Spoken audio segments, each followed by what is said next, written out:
은평구를 지나는 세 개의 철도 노선이 모두 원안대로 제4차 국가철도망 구축 계획에 포함됐습니다.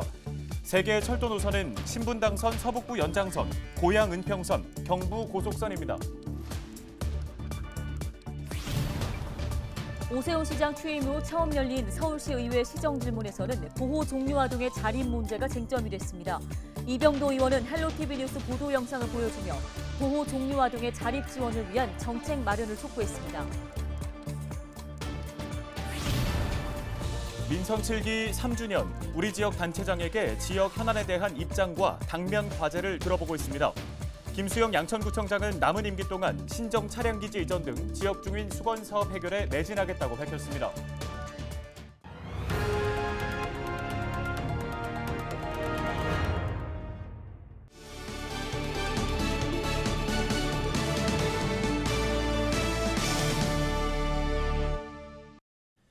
시청자 여러분 안녕하십니까? 헬로티비 뉴스입니다. 첫 소식입니다. 지난 4월 제4차 국가철도망 구축계획 공청회에서 제시됐던 은평구를 지나는 세 개 철도 노선이 모두 원안대로 확정됐습니다.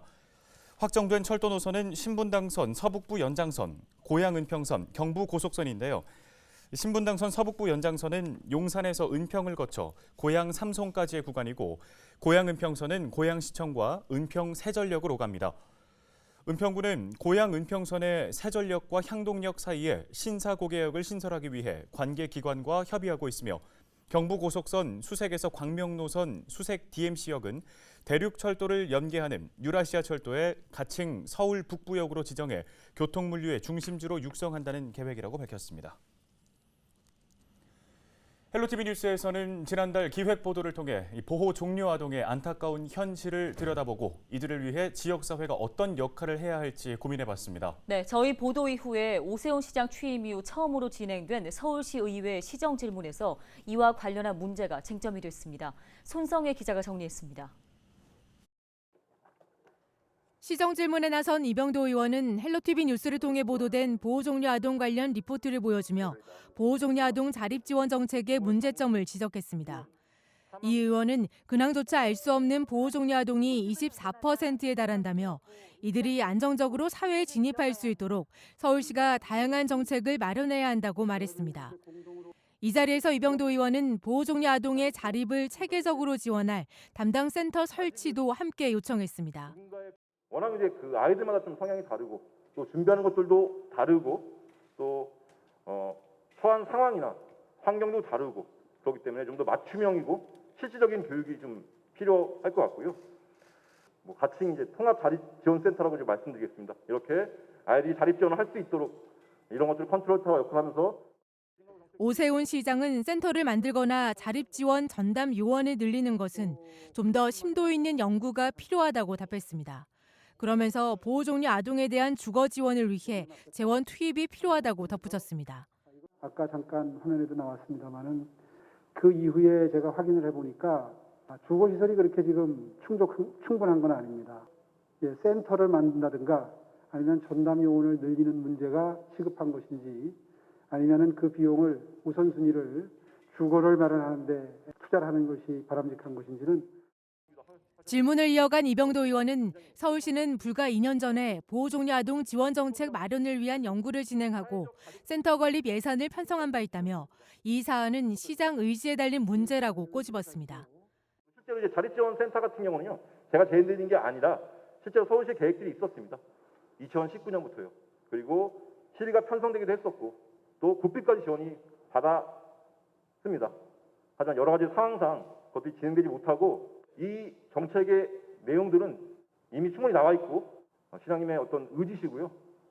의지를 가지고 조속한 시일 내에 해결 방안이 모색될 수 있도록 관계 부서의 보고를 일단 받아보고 조속한 시일 내에 판단하도록 하겠습니다. 보호종료 아동의 자립 문제에 대한 관심이 높아지고 있는 가운데 이들을 위한 제도 마련 등 정책적 노력도 함께 이뤄질지 관심이 모입니다. 헬로티비 뉴스 손성혜입니다.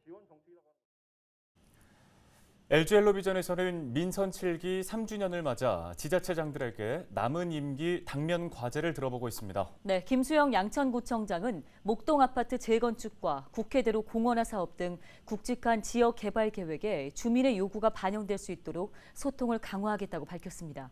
심다혜 기자가 대담 내용을 정리했습니다. 김수영 양천구청장은 지역 균형 발전을 민선 6기와 7기의 가장 큰 성과로 꼽았습니다.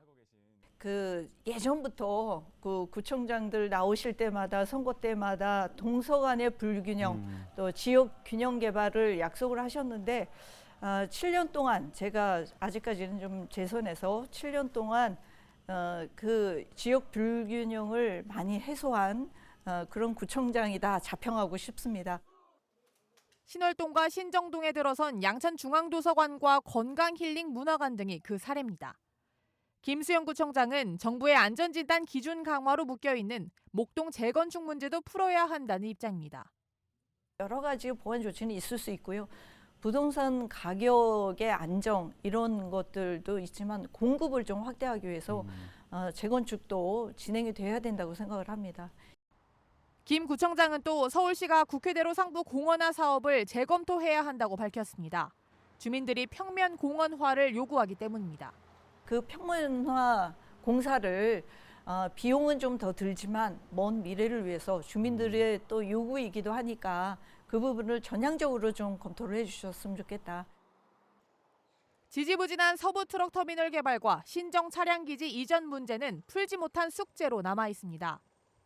김수영 구청장은 남은 임기 동안 주민들과 함께 수건사업 해결에 힘쓰겠다는 계획입니다. 헬로티비 뉴스 심다혜입니다.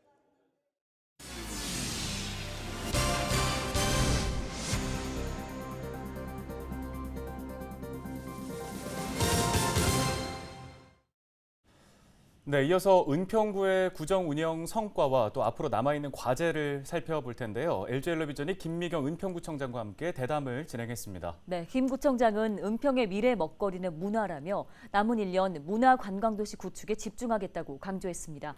이번에는 손성혜 기자가 주요 내용 정리했습니다. 김미경 은평구청장은 그동안 주요 성과를 묻는 질문에 국립한국문학관과 서울시립대 은평유치를 꼽았습니다. 서울시립대는 4년 뒤면 녹번동 혁신파크에 자리 잡고 진관동 옛 기자촌 자리에 짓는 국립한국문학관은 오는 2024년 개관을 목표로 사업이 순항 중입니다. 국립한국문학관 유치까지는 굉장히 어려움이 있었습니다. 3년 반의 기간이었는데 결실을 맺을 수 있었던 것이고 그리고 서울시립대에 유치했던 것. 김 구청장은 광역자원순환센터 건립사업과 관련해선 자원순환 정책의 당위성을 강조하고 올해 사업 2년 차인 주택가 재활용 폐기물 배출 사업 그린 모아모아는 성공적으로 안착했다고 자평했습니다. 하지만 자원순환센터 건립사업 추진 과정에서 불거진 주민과의 갈등은 봉합되지 않은 상황.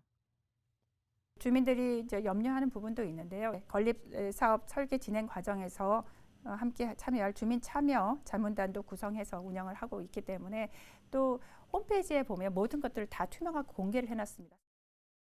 김 구청장이 가장 역점을 두고 추진하고 있는 사업은 문화관광 벨트 조성.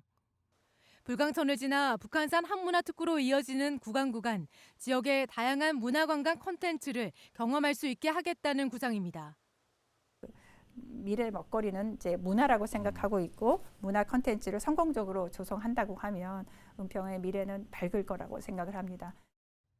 제4차 국가철도망 구축 계획에 포함된 신분당선 서북부 연장선 등은 지역 발전의 기폭제가 될 것이라며 기대감을 드러냈습니다. 민선 7기 김미경 은평구청장의 남은 임기는 1년. 김 구청장은 남은 기간 주민과의 약속을 차질 없이 이행하겠다고 밝혔습니다. 헬로티비 뉴스 손성혜입니다.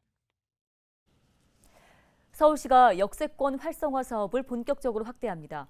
역세권 활성화 사업은 입지 요건을 만족하는 역세권 토지의 용도 지역을 상향해 용적률을 높여주고 증가한 용적률의 50%를 지역에 필요한 생활 서비스 시설과 공공 임대 시설로 확충하는 사업입니다. 서울시는 역세권 활성화 사업 확대를 위해 다양한 개선 방안을 마련하겠다고 밝혔습니다. 우선 사업 대상지 선정 방식을 비정기 공모에서 25개 자치구를 통한 상시 신청 접수로 변경합니다. 또 자치구 주도로 계획을 수립하도록 하고 필요한 경우 공공기획도 도입해서 지원합니다.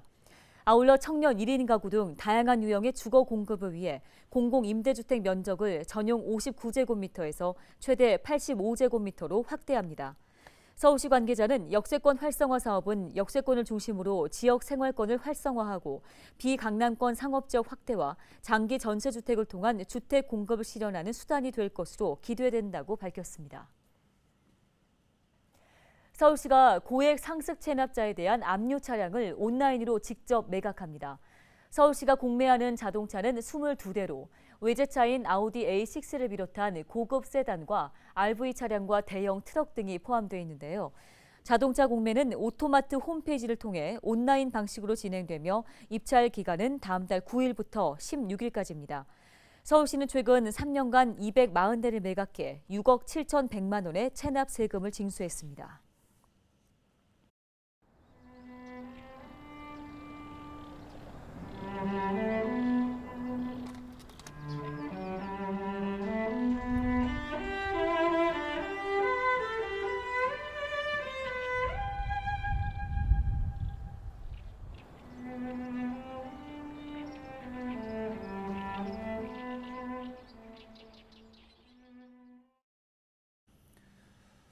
수도권 지역을 중심으로 코로나19의 확산세가 심상치 않아졌습니다. 이일 0시 기준으로는 신규 확진자 수가 800명을 넘어서기도 했는데요. 지난 1월 이후에 최대 규모입니다. 네, 이 같은 추세라면 하루 1,000명대의 확진자도 나올 수 있다는 게 감염병 전문가들의 입장입니다. 마스크 착용, 또 손 씻기 등 개인 방역 수칙 잘 지키시면서 주말 더욱더 안전하고 건강하게 보내시길 바랍니다. 뉴스 마치겠습니다. 고맙습니다.